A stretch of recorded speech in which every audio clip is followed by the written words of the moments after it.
আল্লাহ পাক বাংলাদেশ ইসলামপন্থীদের যে উত্থানের এই সময়টা দিয়েছেন, আমি মনে করি এটা যদি সঠিকভাবে কাজে লাগাতে পারে ইসলামপন্থী নেতৃত্ব, ইনশাআল্লাহ আগামী দিনে গণতান্ত্রিক কোন বিপ্লব নয়, ইসলামিক বিপ্লব, কোরআনের বিপ্লব সম্ভব।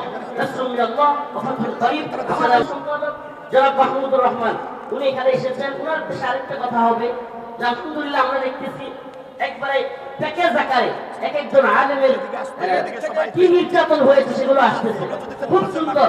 আপনাকে আরেকটা কথা আমি বলবো যে প্রিয় আমাদের সম্পাদক, আপনি ওই যে সমস্ত আলেমদেরকে জঙ্গি মৌলবাদী কিংবা যে সমস্ত যুবকদেরকে এই সমস্ত ত্যাগ দিয়েছে প্রথম আলো কিংবা ডেইলি স্টার, এদেরকে চিহ্নিত করবেন এবং এদেরকে নিয়ে সিরিজ আকারে আমরা লেখা আপনার কাছ থেকে প্রত্যাশা করি।